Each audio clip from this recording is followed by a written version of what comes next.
Place. నువ్వు బాధ్యత ఉన్నప్పుడు ఆ రెస్పాన్సిబిలిటీని భుజం మీద తీసుకోవాలి. నువ్వు తెలుసుకోవాలా, తెలియకపోతే తెలుసుకోవాలి. కానీ నీ సినిమాలలో కూడా ఏం పెడుతున్నావు? ఓ పోలీస్ ఆఫీసర్లను నంగా చేసి బట్టలు ఇప్పి ఆ ఆఫీసర్ల మీద నువ్వు తుపాకులు పెట్టుడు, లేకపోతే ఇంకో రకంగా ఇంకో నీచమైనటువంటి చేసినావు. అసలు ఈ సెన్సార్ వాళ్ళు ఏ రకంగా ఈ పర్మిషన్లు ఇస్తున్నారో అర్థమవుతలేదు. ఒక బాధ్యత కలిగినటువంటి ఒక పదవులు ఉన్నటువంటి ఒక పోలీస్ ఆఫీసర్ క్యారెక్టర్ నువ్వు తీసుకుని ఆయన బట్టలు చింపేసి రాత్రిపూట నువ్వు బట్టలు చింపి పోలీస్ స్టేషన్కి వదిలిపెడితే ఆ పోలీస్ స్టేషన్లో ఉన్న కుక్క కూడా ఆయనను గుర్తుపట్టదు. అట్లాంటి పరిస్థితులు నువ్వు సినిమాలు తీసే పద్ధతి అదే? నువ్వు సమాజానికి ఏమని సమాచారం ఇస్తున్నావు? పోలీసుల మీద పబ్లిక్ని తిరగబడమంటున్నావా? మరలవాడి పోలీసుల మీద చట్టాన్ని చేతిలో తీసుకుని పబ్లిక్లో అన్రెస్ట్ చేయాలని చూస్తున్నావా? స్టేట్ అనేది ఏంటిది? రాజ్యం అనేది, రాజ్యంలో ఒక పద్ధతి ఉంటుంది, దానికి ఒక రాజ్యాంగం ఉంటుంది, చట్టాలు ఉంటాయి. చట్టాల ప్రకారం మనం బతకాల్సిన అవసరం ఉంటుంది. ఎవరైనా కూడా ప్రతి విషయాన్ని కూడా మన సొంతంగా చేతుల్లోకి తీసుకోకూడదు. ఇంట్లో కూడా నీ పిల్లల్ని నువ్వు కొడతావంటే ఒకటికి 2 సార్లు వాడు మరవాడతాడు. మనం ఒక సొసైటీలో ఉన్నాం. ఆ సొసైటీ యొక్క కట్టుబాట్లు ఉంటాయి.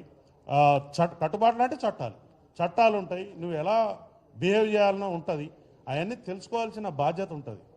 నువ్వు నాకు హక్కులు, నీకు హక్కు అంటే తెలియదు, బాధ్యత అంటే తెలియదు. నీకు బాధ్యత లేని సమాజం బిడ్డవని నేను భావిస్తున్నా. ఎటువంటి బాధ్యత లేదు. 130 మంది 1,30,000 కుటుంబాలు ఉన్నటువంటి పోలీస్ డిపార్ట్మెంట్ ఈ సమాజాన్ని ఆర్డర్లో పెట్టడం కోసం అనునిత్యం ప్రతిరోజు ప్రతి క్షణం పనిచేస్తూ ఉన్నది. నీలాంటి వీరులు శూరులు చాలామంది వచ్చిర్రు, కాలగర్భంలో కలిసిపోయారు. నువ్వేదో సినిమాల డైలాగులు వేసి అది లేదు ఇది లేదు చేస్తే మొత్తం నీ రీళ్ళన్నీ కట్ అయిపోతాయి. నీ రీళ్ళన్నీ కట్ చేస్తాం. ఒక పోలీసు కూడా నీ దగ్గర రావద్దని మేము చేసినామనుకో ఎట్లుంటుంది? రేపు నువ్వు పబ్లిక్లో తిరగలుగుతావా?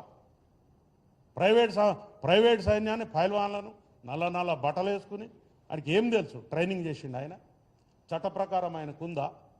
చట్ట ప్రకారం ఆయనకు తుపాకులు పట్టుకుని నీ వెనకాల పబ్లిక్ని దొమ్మిలకు ఉసుగొల్పే అధికారం ఉందా మీకు? లేదు.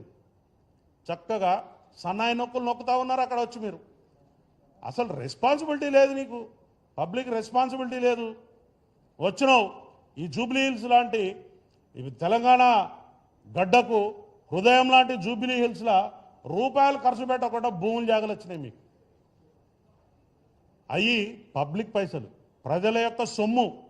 నువ్వు ఒక ఇండస్ట్రీని డెవలప్ చేస్తావని చెప్పి మీకోసం మా త్యాగాల మీద మేము ఇచ్చిన సొమ్ము అది తీసుకున్నారు. ఎంజాయ్ చేయండి, కట్టుకున్నారు, లీజ్ అయిన దాకా ఉండండి. కానీ మీరు అక్కడ ఎటువంటి దుర్మార్గాలు చేస్తున్నారు అంటే అడిగేటోడు లేడని, క్వశ్చన్ చేసేటోడు లేడని మీ ఇష్టం వచ్చినట్టు నాటకాలు చేసుకుంటూ పోతే సమాజం ఊరుకోదు. ముఖ్యంగా ఎవడో ఒకడికి కడుపు మండుతుంది, దానికి తీవ్రంగా మీరు భారీ మూల్యం చెల్లించవలసి ఉంటుంది. చట్టం, యాక్ట్, చట్టం తెలుసుకుని చట్టాన్ని గౌరవిస్తూ చట్ట పరిధిలో నువ్వు ఉంటేనే ఈ దేశంలో